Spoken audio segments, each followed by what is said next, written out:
It is Thursday, June 11th, 2026. This is another edition of Baseball Today presented to you by T-Mobile. That is my man, Trevor Plouffe. I am Chris Rose, producer Dan, along for the ride as well, as many of our cohorts in New York are celebrating the most miraculous NBA Finals comeback in history.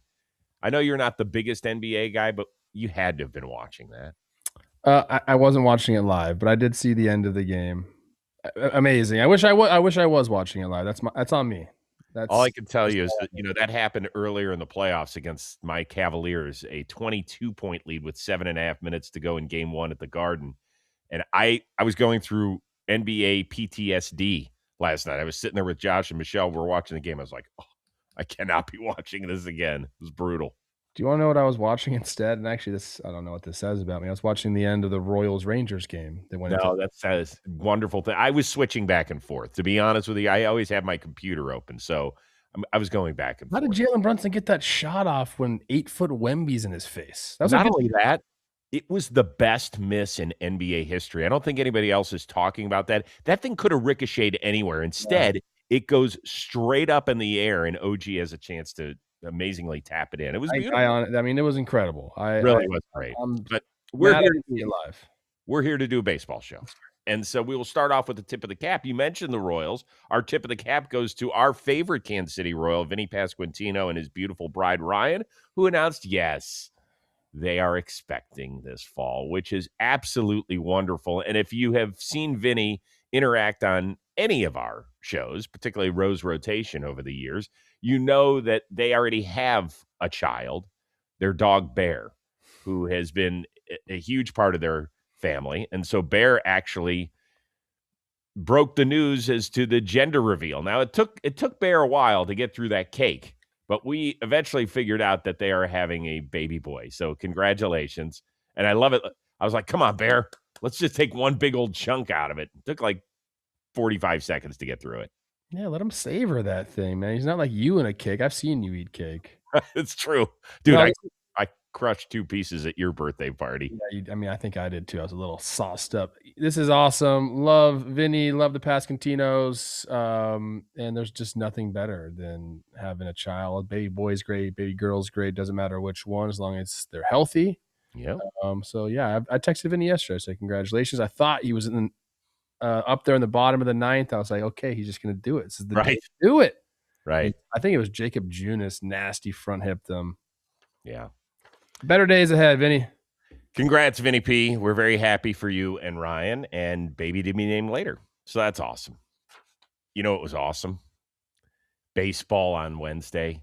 God almighty, did we have some amazing games. It's one of the reasons I'm wearing a Pittsburgh Pirates lid. That's where we're going to start. Where at one point the Pirates were down 6-1 in the 7th inning against the 2-time defending World Series champion Los Angeles Dodgers and Shohei Ohtani. But then Tyler created drama. Hurt this year. Callihan out to right. A 2-home run night. He's just put the Pirates in the lead. Tyler Callihan is your hitting hero, Pittsburgh. Wow. You looked back at the boys after the second one. What was that moment about, letting them know about the bat drop? I saw Spencer do it a few weeks ago, and it looked sweet, so I told myself I'd do it in a big spot. What a great day for that kid. First 2 homers, first one coming against Ohtani, and then that one finishing the comeback. Do you think that because of this situation, it coming against the 2-time defending World Series champs, that this might end up like catapulting the Pirates to a different stratosphere? You know, I don't know if that's the case where like this one victory turns you into something that you weren't before. I think this is a very, very good baseball team. It's funny. I watched this guy come into a game when Bilal got thrown out, and I said, "Oh man, I bet they're going to regret that." Like Bilal came up, his spot came up late in the game, and Callihan was up. For him to have a game like this guy hasn't been playing every day at all. Like he's in every once in a while. It's not an easy role to have, but going back to the team aspect of it, I don't think it just like springboards you into like the next level, but it does give you a ton of confidence, especially if these two teams were to meet in the playoffs. I mean, they beat Shohei Ohtani, and it is special no matter what anybody says in the big leagues, like if you're going up against the Dodgers right now, like you get up for those games. They mean more. There's a little bit more adrenaline. You know the crowd's going to be popped. Like it does mean more right now playing against the Dodgers. So it does give you confidence, and it does. You're able to draw back on that. If these two teams were to make in the playoff series, like, dude, we did this. Like even if we were down, like we know we can come back against this team. So I think it brings confidence. I don't think it makes them a different ball club, but this was a special night, man. What I would say is this. What we saw last night is what Pittsburgh can be. I mean, we know that it's a Steelers town. We get it. But that city loves its sports. It really does. And that moment was incredible. After Callihan hits the homer, he fires up the crowd. He comes out for the curtain call. That place was jumping. And to me, the reason it should be important, Ben Cherington knows that this team as it is can stick around the entire year. It's not going to be able to win playoff games if they don't fix that bullpen. We saw it the other night. Skeens, when he leaves, it's 2-2, and then all of a sudden they drop a 10 spot on him or whatever number it was. This team is good enough to make it. I don't think they're good enough to catch the Brewers in the Central, but they're good enough to make it as a wild card team, or at the very least contend with the starting rotation and with this being a legitimate offense. And now you're going to need even more help because O'Neal Cruz is going to be down at least a month. They just put him on the injured list. So go try and fix the bullpen. Don't wait until August 3rd to go do it. Go do it right now. And I know that there are some teams that aren't going to be willing to do it, but I don't care. I don't care. Go at least try for that city because I want to see more moments like this, not only in mid-June. I want to see it at the end of July. I want to see it in September. And give your fans that to cling on to.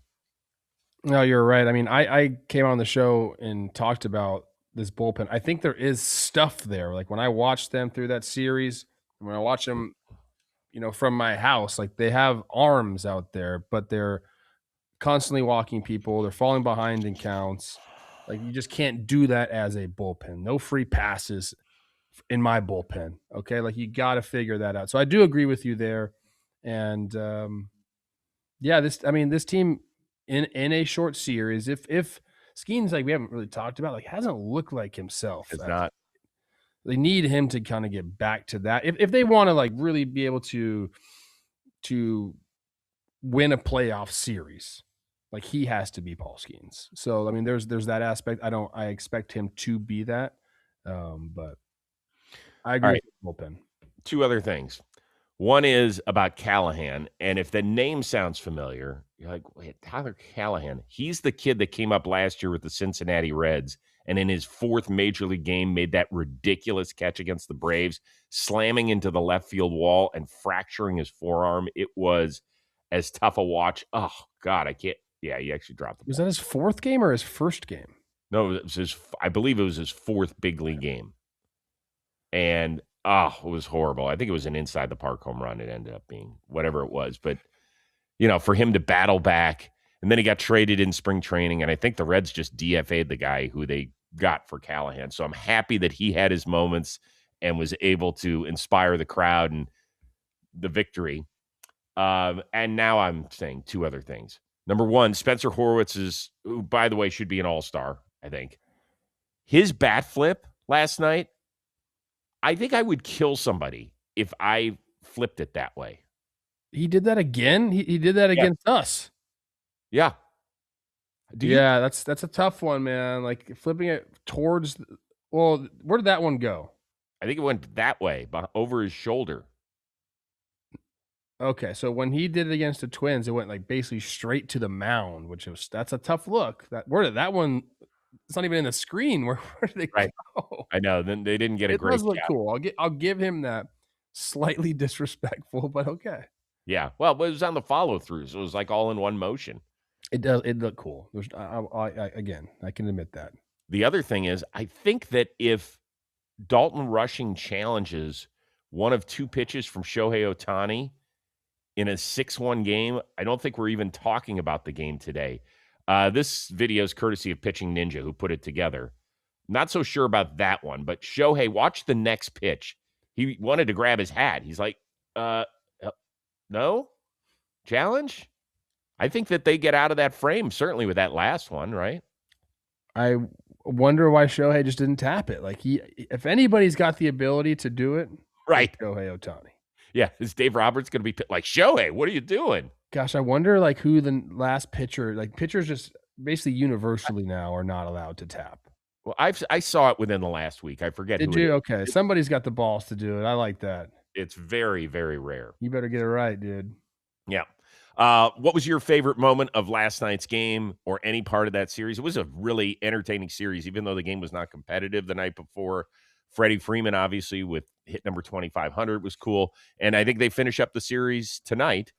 And then the Dodgers move on to the Chicago White Sox, whom I'm sure we're going to be breaking down that series on Friday because that'll be a great one to watch. A lot of good stuff, a lot of interesting stuff. And Pirates fans, tell us how invested you are in this team. I would hope that based on where you've been in recent years, this is the most excited you've been in maybe over a decade, I would guess.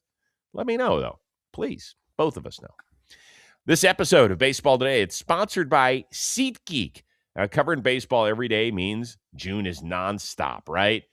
MLB's in full swing. NBA Finals going for at least one more game. Stanley Cup Finals has been great. The World Cup is just getting started. If you want to actually be there for any of it, you need our friends over at SeatGeek.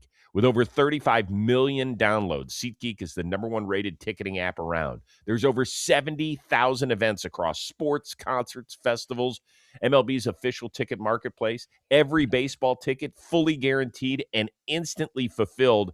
And here's the best deal of all. They are looking out for you and your wallet. They help with color-coded dots. Look for the green dots. That means the deal is thumbs up. You see a red dot, thumbs down.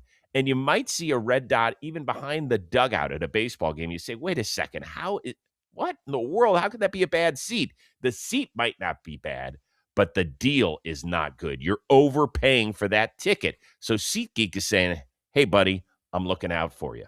And of course, we're looking out for you with a code. You can use the code BASEBALL2026. You're going to get 10% off your next set of baseball tickets at SeatGeek. That's 10% off any MLB tickets. Promo code is BASEBALL2026. All you got to do is click the link in the description, download the app, have the code automatically added to your account so you can use it later. Thank you, SeatGeek. We appreciate you a ton. All right. We just talked about the Pirates' miraculous comeback. The Giants are saying, more than hold my beer. Hold my whatever substance they use out in the San Francisco area, because that was one for the ages. They were down 9-1 in the 8th inning against the Washington Nationals. They chipped away. They loaded the bases in the 9th, down 3, and here comes their Paul Bunyan-type rookie.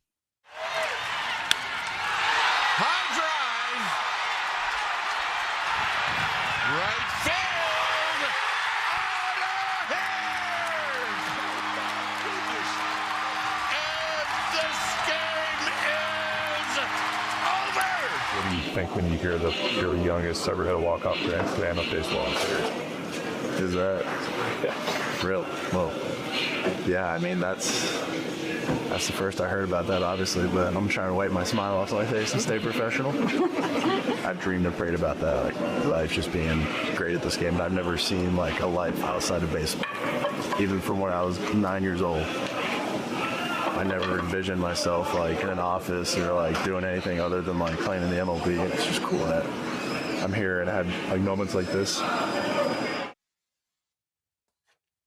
That's awesome. It's pretty cool, man. Not just the moment. Go and listen to his entire post-game press conference. It was really introspective. Like, he was very, very emotional about the entire thing.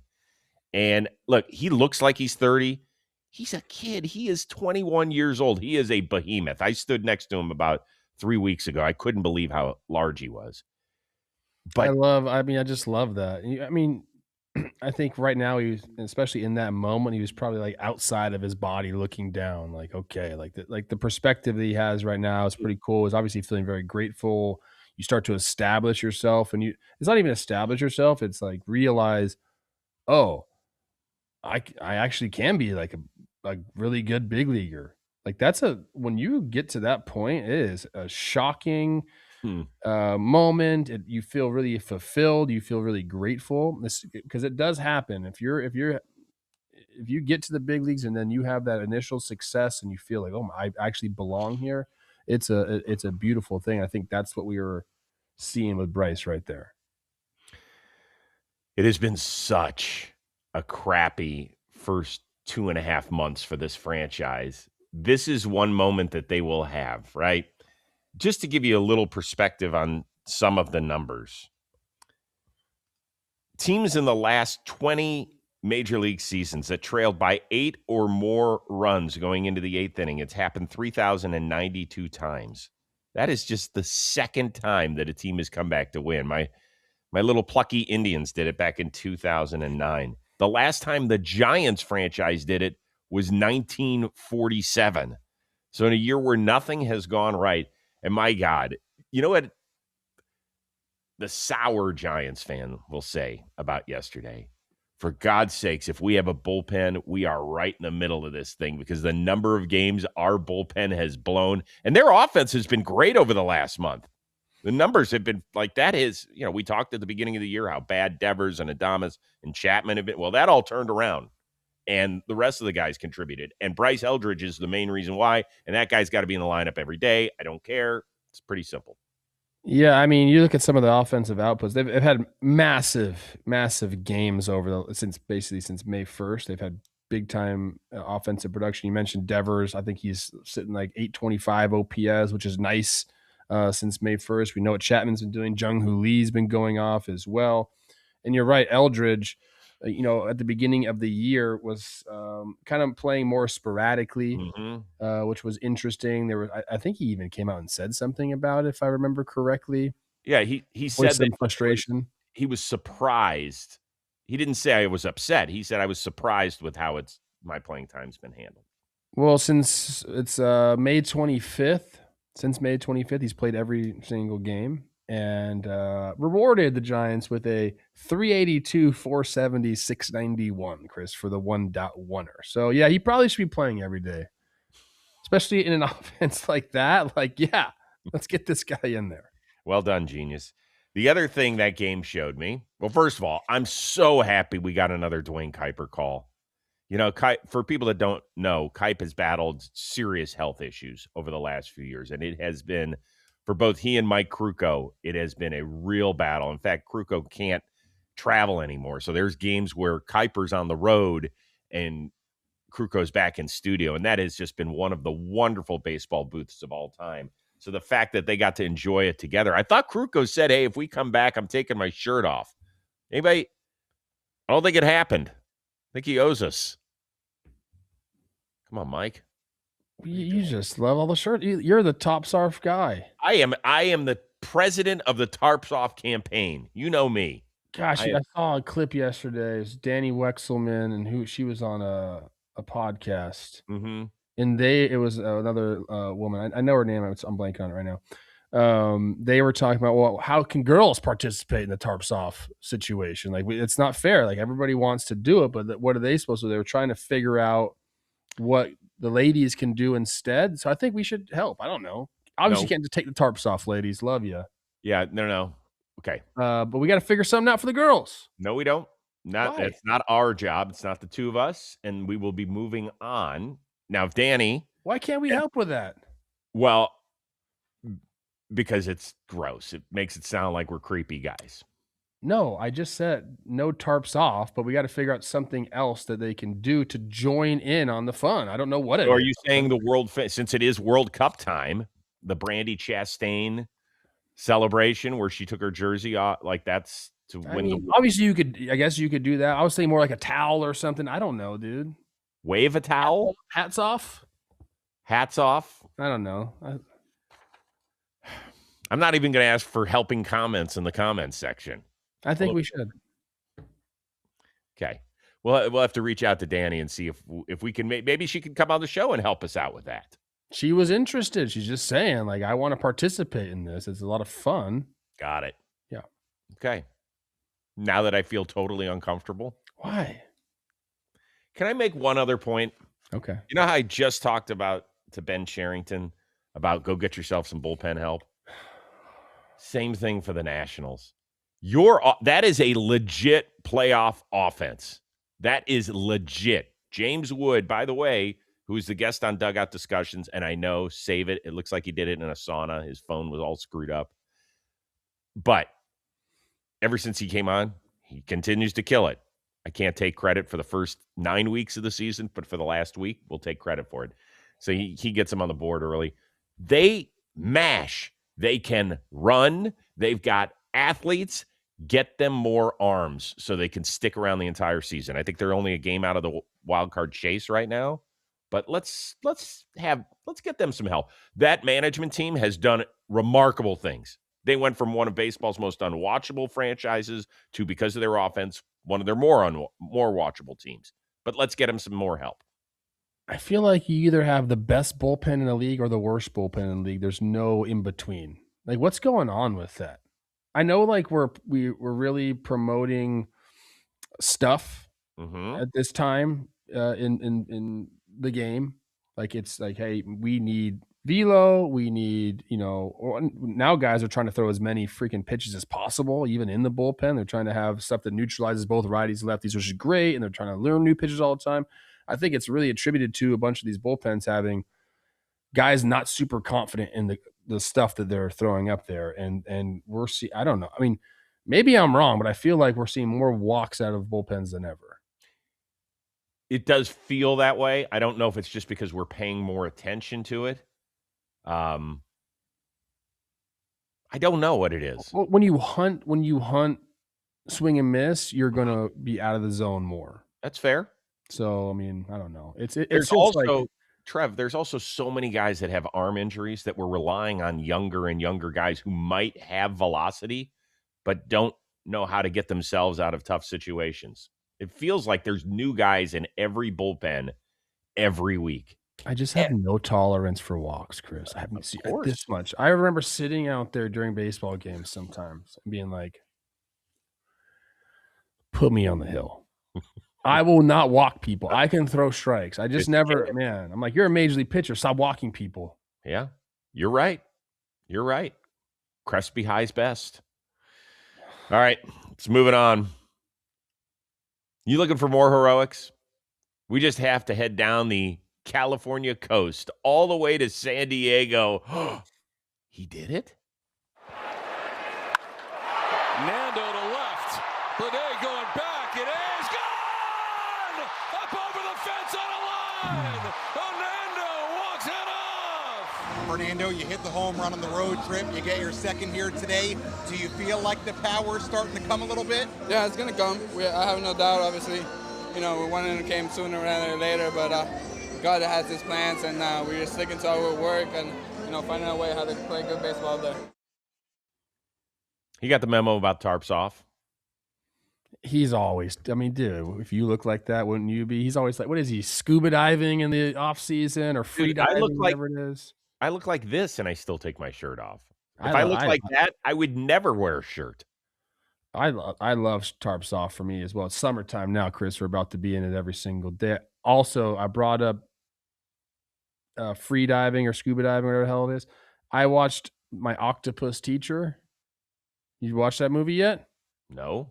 It's like a documentary about this guy who like makes friends with an octopus. It's like real life. I don't think I can eat another one.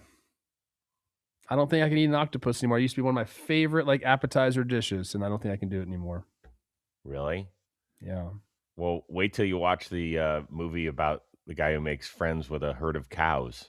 You'll never have a burger again either. No, I will. Cows are not the same. This thing isn't. These octopus are incredible. Octopi. Wait, what's the difference between an octopus being your friend and a cow? I don't think cows like know what's going on. This octopus like befriended this guy. What is it on?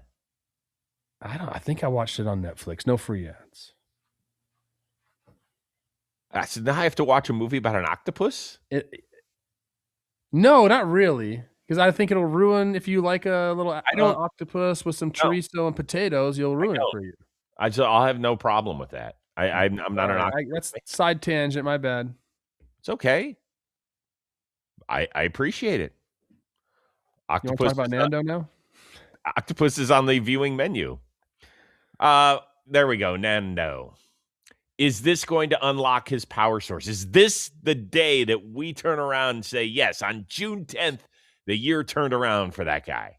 No, he's been trending towards this for a while, Chris. And I don't think it was like, hey, this guy's like, everything is going swimmingly except he can't hit homers. Like, it wasn't good early on in the year. A lot of things were disconnected. I think when you get to that point, you need to go to the basics first and then work your way up to power. Like, I need to put the barrel on the ball. I need to see a few hits fall. And it has been Fernando. I got his stats up here.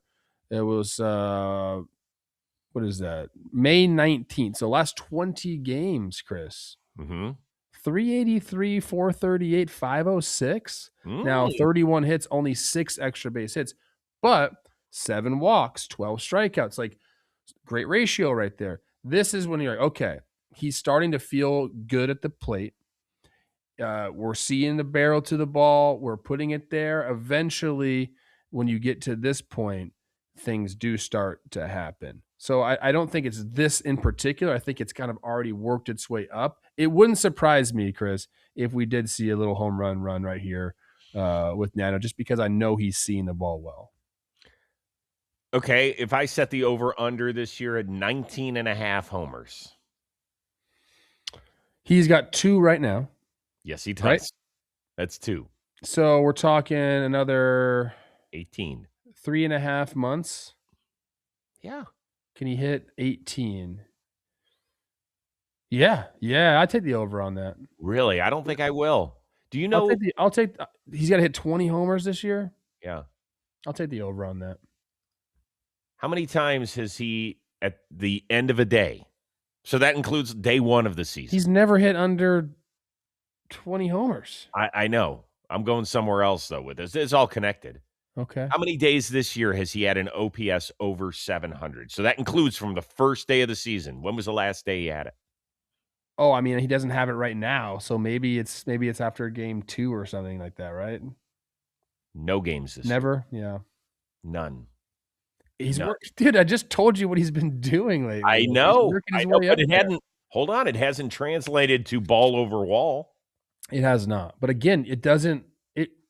I think it's about to, is my point, because you can't just go and say, all right, man, like, I feel like crap at the plate. Let's go try to hit homers. Like, that is the worst thing that you can do. And I keep forgetting, I talked to Jake about this, man. Steven Souza is his hitting coach. And that's an interesting dynamic there. It really is. Why?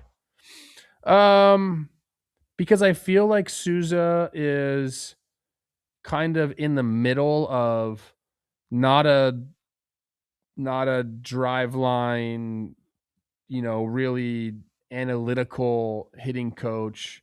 He is a guy that played in the big leagues for a while. Mm-hmm.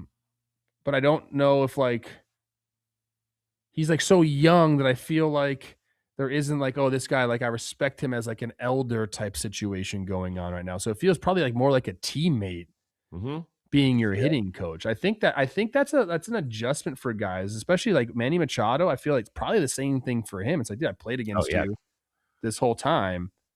So, and Souza's a disciple of Craig Wallenbrock, Valley guy, and Rob Vinskovic, who is the hitting coach of the Dodgers, who never gets enough credit. So he does know his stuff, and he's more of probably a mechanical guy than anything. It's just an interesting. I keep forgetting that he's the guy there. You were teammates with him in Tampa, weren't you? I love them. Sousbot, man. Like, again, very into, like, I guarantee that batting cage is chock full of these crazy type of drills where you get like kind of your feel back. I'm sure he's progressed into a little bit more biomechanical stuff, and the game planning is different now. But I'm just thinking that's a weird dynamic for guys. Got it. Not that it's a bad one; it's a weird one. All right, I set the over under at 19.5 homers. What are you taking, people? Let us know and give us a reason why. Give us a little. I always like Plouffe saying way over. I'm saying under. Okay. All right. Today's episode of Baseball Today, it is sponsored by our friends over at Shady Rays. Shady Rays, built for the real sports fans. There's no more squinting through the sun to track a fly ball when you already have sunglasses on. Shady Rays' polarized lenses lets you track a fly ball, lets you read the scoreboard, see the ump blew the call at the plate right there in the ninth inning. They're lightweight frames. They won't slip whether you're at the ballpark or the golf course or watching the game outside on the patio. And here's the best part. With Shady Rays lost and broken protection, if you lose or break them, even right after you get them, Shady Rays replaces them. I'm talking no drama. I'm talking stress-free. I'm talking no replacement guilt, just a new pair that's headed your way. From the first pitch to the final out, do not let the sun mess with your game. In fact, we've teamed up with Shady Rays to bring you an exclusive offer. Head on over to shadyrays.com. Use the code BASEBALL50 for 50% off 2 or more polarized sunglasses. Try for yourself the shades rated 5 stars by more than 300,000 satisfied customers. All right. Okay, hottest team in all of baseball. Talked about them a few times this year, so we're going to do it again. That would be the St. Louis Cardinals. They've won 6 in a row. And why walk around the bases when you can simply trot around them? Swing and a drive. Hammer towards Soto in left, and that ball is gone. Walker with a 3-run bomb. Wow, Jordan Walker or James Wood? Who are you going to take? That's a tough call. He's been so good this Yeah, guy. they've both been so good. So good. So good. I saw some numbers. Oh, look at this. So Jordan Walker is just the third Cardinal, joining Rogers Hornsby in 1922 and Ray Langford in 1997. For people who don't remember, Ray was a bad player, like as in good. Anyway, the third player in franchise history to have at least 30 extra base hits, 50 ribs, 10 stolen bases through team's first 64 games in a year. Pretty good for him. So right now they reside in second place. Are you now almost halfway through the year convinced that the Cardinals are the biggest threat to the Brew Crew? God. Oh, I feel like all the 3 teams behind them are all jumbled up, Chris. I feel like that's my true answer. Like, I know this is supposed to be a segment where we're giving the Cardinals a bunch of love. No. That's not what it is. Oh, well, that's how I perceive this question, but I don't see that to be true. I do think, look, Pirates, fix your bullpen, they can go on an absolute run. Chicago Cubs play to your ability, and they need to figure out some starting pitching, which may be harder than anything. Mm-hmm. But I feel like they could go on a run. They are like the worst team with runners in scoring position. It's so bad. So also fix that. And then the Cardinals, look, there's a lot of things to love about the Cardinals, man. You got to like, especially the top of that lineup, because it hasn't just been Jordan Walker. Ivan Herrera has been really, really good for them. JJ Weatherholt has been No, he's been good. I think there's more in the tank. I really do. I really like his approach, everything. Right now, sitting at a 754, I think he's better than that. I do. There's up and down the lineup. I think they have enough there. I think the starting pitching is always kind of like an area of concern there, but Dustin May has been pretty good as of late. By the way, where was he playing last year? Boston. Yeah, that's fucked up, dude. A little stray shot at Boston. McGreevy's been great. Palante is like a number 3, 4, 5 starter. Someone that I think will keep you in games. Even Leahy walks too many people, but I think he gives you a chance. He's been giving them a chance to win. So, that's kind of all you can ask for there. I really do think that all 3 of those teams are kind of evenly matched. They all have some sort of deficiency that they need to clear up. I don't think any of them are as good as the Brewers, and I don't include the Reds in this tier. So I guess if I had to rank them, which I think is the question you're asking me, Brewers obviously up here, up there, out of the screen. I think maybe it is. I think it's Cardinals, Cubs, Cardinals, Cubs, Pirates, I think. Okay. I'm not confident in that answer whatsoever, Chris. No, I can tell. You're really struggling with it. You? So here is the great news. First of all, you heard me at the beginning of the year. I thought for sure I could check mark 90 losses. No question. And I think outside of the Chicago White Sox, they have been the most surprising team in the positive area. But I do think a lot has gone right for this team. So hear me out. Yes. They've basically used the same 5 starters all year long. Yes. Okay, which is great. That's awesome. That's a clean bill of health. If that goes the whole year, then they are going to remain right here. The thing that worries me is if one of those guys goes down. The other part is they don't strike out a ton of guys. And I think that at some point that's going to come back and bite them. Really, I think that they got a pretty good defense. That helps. They do. There's no question, right? If you're a team that allows, I think they're bottom 5 in strikeouts as a staff, and they're bottom 5 in batting average against. So you're right. But if that ball's hit a foot left or a foot right, then that defense can't help you out. And just at some point, you need a guy that can come out and punch people out. And they just don't have enough of that, whether it's in the rotation or actually in the bullpen as well. They just don't have a ton of swing and miss, and that's okay. That's the only thing that concerns me. It's not a rip on this team because I think they are miraculous. I think they are incredibly fun to watch. We've talked about the tarps off, how much fun that has been for them. I think their manager has done a really, really good job. Chaim Bloom has obviously blown our doors off with what he's been able to accomplish. But I do worry a little bit about it. And I think that if the Pirates do get bullpen help, that the Cardinals will fall behind the Pirates at some point. And I don't know if at some point, like, joke's going to be on us with the Cubs. They're 500 right now. They fell to 500 after the walk-off loss last night. So I'm changing my order. Okay. I think rest of season, I'll go Brewers, Pirates, Cardinals, Cubs. Wow. I forgot. I forgot that Nootbaar came back. He is, I think, a difference maker in this St. Louis Cardinals lineup. I guess, yeah, you're right. The caveat for the Pirates being on top is massive bullpen help. If as constructed now, maybe I do have to. Okay, final answer. As constructed now, I think that's how we have to do this question, right? Because we don't know if the Pirates are going to get bullpen help. Okay, as constructed now, Brewers way ahead, Cardinals 1A, Pirates 1B, and then the Cubs below that, which is crazy to say. Okay, so how much is the gap between the Brewers and the Cardinals? I think over 162, it's pretty significant. I'll tell you this. Less than a month, we've got a 5-game series. Yes, 5 games. I know. Remember, make up one. I don't know if they've had to make up one. It is in St. Louis. It's right after the July 4th holiday. There are some of those series where there are planned 5-game series. Maybe because they're 0-3 right now against Milwaukee.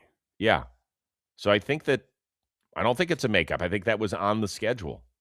That's the Cubs, actually. Sorry, that's the Cubs who are 0-3 against Milwaukee, which makes sense. My bad. Okay. Let me look at the Cardinals' schedule real quick. Please do. Against Milwaukee, they are 1-4. So they've already played 5 games. So that makes sense that there was a rainout. Okay. Well, somebody can fill us in on that. But regardless, there's a 5-game series coming up right after the July 4th holiday in St. Louis, I believe. So that'll be fun to watch. Yeah, they got rained out, it seems, May 5th. Okay, good. All right, so stack this for us, please, if you don't mind, in the NL Central. And maybe somebody doesn't even count the Brewers as the top team there. There could be fans out there. That's tough, by the way. That was a tough question, but I do think we end up with the right answer. I think the Cubs are third in that grouping. Yes, you mean fourth in the division and third out of the third in that. Yeah. I think I agree with you. Matthew Boyd just got pushed back. He was supposed to start. Their starting pitching's been so bad. And injured. Not good. Injured, yeah, that's a good way to put it. Let's do some 2 other names I wanted to mention about because Cardinals fans are probably yelling at us. I think you mentioned Michael McGreevy. He's been very good. Great. Very, very good. And Alec Burleson, I'm a huge fan of his. I just love the way he plays. I think whenever he swings, I think the ball is going to go 500 feet. He's a big boy. Yeah. Isn't he like? And is he one of the veterans on the team? He's still young. Yeah, he is. He's a young vet, as we like to say. All right, some quick hitters. Right before the show, A.J. Hinch revealed that Tarik Skubal will get the start for the Detroit Tigers. Yes, their major league team, Saturday in Cleveland. He last pitched for Detroit on April 29th, had surgery on his elbow May 6th because of the nanoscope. He is back in about 6 weeks or so. How shocked are you this is actually happening? I mean, pretty shocked. They did say this was going to be short, and they were just going to go in there loose body, so there's no nothing structural, just get in, get out. So basically, it was like get this when the wound can heal, right? Like that's kind of that, and then you build your arm back up. I don't know, man. It's crazy. I'm a big proponent of modern medicine, and I think it's going to skyrocket now that we have AI to help out. And I think that's going to be. I think we're going to be looking in the near future of like so much more medical help and shorter recovery times and cures and all these things. So I'm in on this. I like it. It's incredible to me. If you had told me on May 6th that he would be pitching 5 weeks later at the major league level, I would have been like, are we sure he had surgery? Like, who just had someone else just had this, didn't they? Blake Snell. Yeah. We haven't heard boo about him, but that's because the Dodgers slow play everything. The Tigers cannot slow play this one. They are working against the clock majorly. 28 and 40 right now, Chris. Still 5.5 games out of a wild card spot. Yeah, no, we're going to talk more as we preview that weekend series on Friday's show, but we wanted to at least let you know that was happening.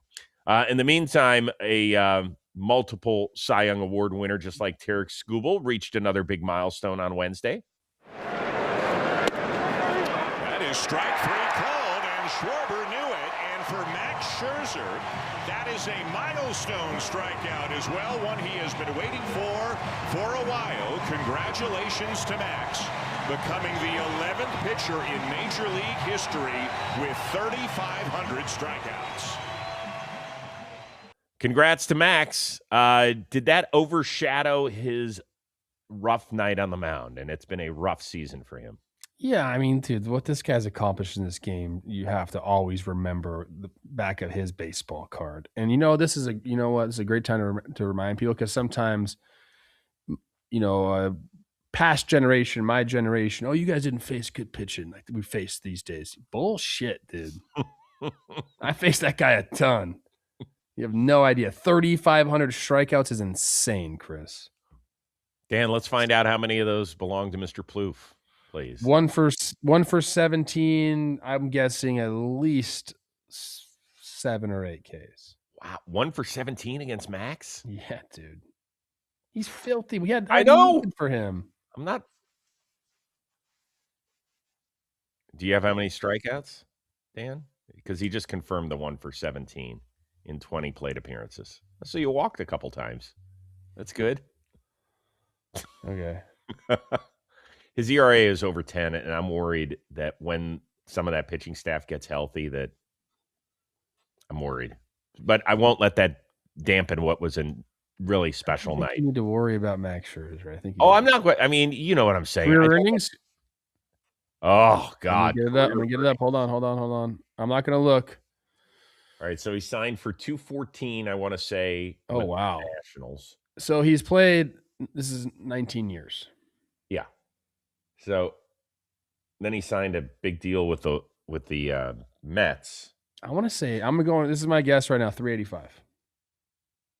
I'm going to go a little bit less than, although not much less, but I'm probably going to go like 362.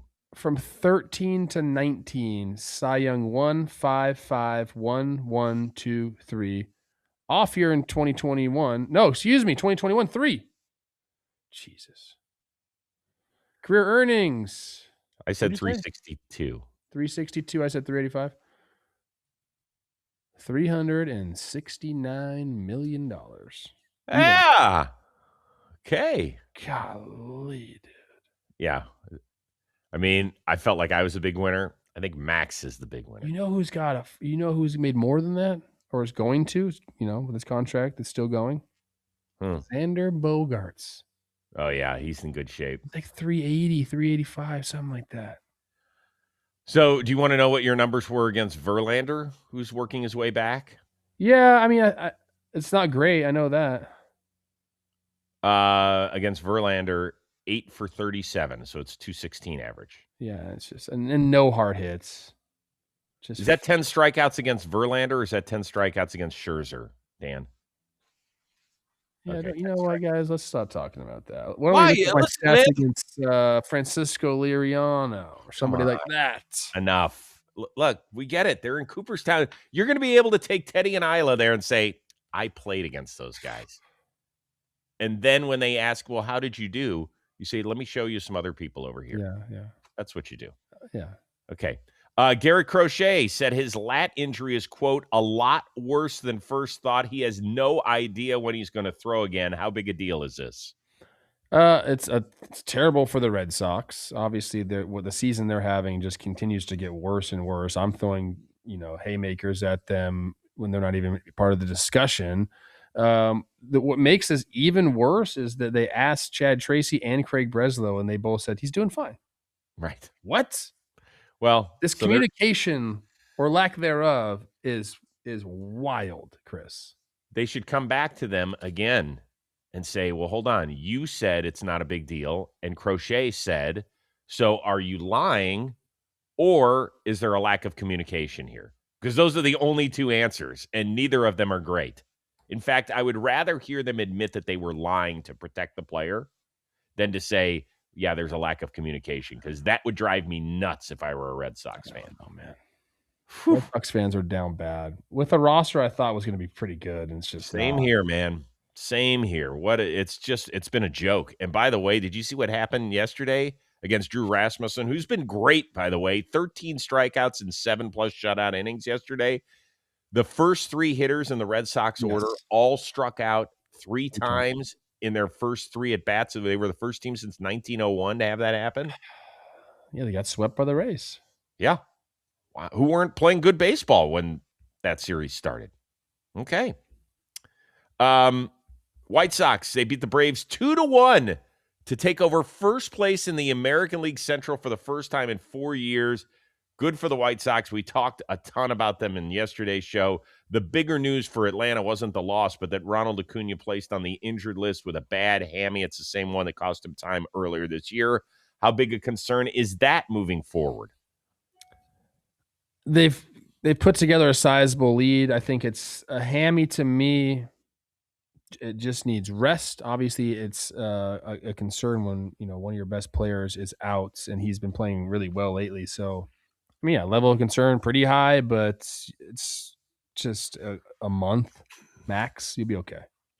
So it's not the concern right now. It's not the short term. It's the long term, meaning like, is it going to change his philosophy on stealing bases when they really need him to steal a base? Now, it hasn't. He's attempted 22 steals this year, including a bunch. We saw him the other night get tagged out by his brother on a stolen base attempt, which I thought was kind of cool. But, when they need him to in October, is he going to be willing to pull the trigger, or is he going to be concerned with that? This is the second time he's going to end up on the injured list with this. Yeah, it's dealt with a lot of soft tissue stuff. It does make you a little hesitant later on, but once you've had a stretch of like 2 weeks back, you forget all about it. Okay, good. I hate to see that. Stinks. Last thing, we had the congressional baseball game between the Democrats and the Republicans, and did you see the catch from 50-year-old Missouri Senator Eric Schmidt in the Nats ballpark, diving face first, bloody nose, and of course, because he's a Republican and the blood is red. So it was a remarkable, look at that. You know what? Kudos to you, sir. You went all out. Didn't they used to play us at the park, and now all of a sudden we're doing it in the National Stadium? What's going on here? It's this is a great. He went a long way for that ball. Dude, he's 50 years old. If someone just showed me this is gonna sound crazy. If someone just showed me like the high view right there, I'd be like, that's a big league baseball game. Well, except for the pitch.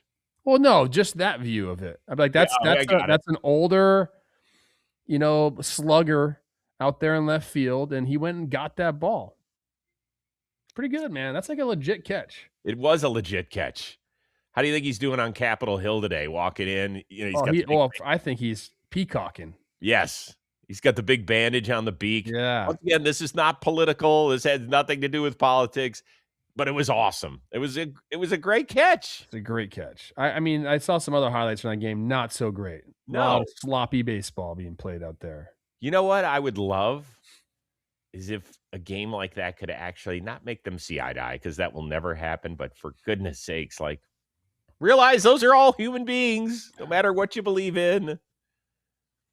The world is polarized, Chris. Social media polarized our world. Do you think that the Democrats said, no, it's definitely not a catch? I would have said the same thing if a Democrat had caught it. You're going to get in trouble now. Look at you. I would have used the same joke. So it was hilarious. A good. It was great. That was again a real catch right there. Real catch. That was legit. That was fun. All right. Enjoy your Thursday. Abbreviated schedule. Some great series coming up on the weekend that we're going to preview. Tarik Skubal, as we just mentioned, will be back on the mound for the Tigers, of course, against my Cleveland Guardians. Great timing on that. It's too wet in Detroit. Let him take this next day off. Let my Twins win the series. We're good. Should be pitching today. Goodness sakes. All right. Oh, sorry. I do want to. I want to pop one other thing, please, if you don't mind. The All-Star Watch Party, right? The game Tuesday, July 14th. You're not going to the game? Come hang with us at the Evil Genius Beer Company. It's presented by Adobe Express. It is our hallmark event of the entire season. We get to watch the Midsummer Classic. It is great. So tickets are available at the URL in the description. There's VIP packages that are available. Those are the ones that go super fast. So get your hands on them now. That's our meet and greet beforehand. It's very small. It's very intimate. You get to meet all of the content creators at John Boy Media. And for us, Trevor, no BS. It's like our favorite day of the entire baseball year. It is because of our community. You know, it's a great event in its own right. Like, we have fun there, but it really is about being able to spend time with people who we know enjoy baseball as much as we do. It's just a really, like, doesn't matter if you know anybody there or not. Like, everybody, like, that's what I think I see the most is people come and they might not know a single person there, but by the end of the night, they're a part of a group of friends. And like, I know people like have met there and have kept in contact and have gone to games later on. Like, it really is a community-based event. It's really cool. And you're right. The thing about fostering relationships is that some of these people, they recognize each other's tag name, in chats, and, whether it's through the warehouse games or through talking baseball or, in our comments section here on Baseball Today or whatever, in Jolly's trivia, all that sort of stuff. And you're like, oh, that's you. And they meet, and then they make plans to see each other at the All-Star game next season. It's great. It's great. It's a wonderful way to continue to build relationships. And for us, it's a great time. I love doing the trivia. I'll be bringing some good stuff with me. I usually get a little saucy, so it kind of gets fun by the end of the night. Yeah. By the way, the old fashioned I had the other night at your little party, realized I can't do those anymore, I don't think. I drank every type of alcohol there was on that birthday party, so still fun. I felt terrible on Monday. Oh, good for you. Excellent. That's the way you should ring in 40 next week. All right. That'll do it for our one-of-a-kind producer, Dan Rourke, the uber-talented Trevor Plouffe. I am Chris Rose. We will see you Friday here on Baseball Today, presented to you by T-Mobile.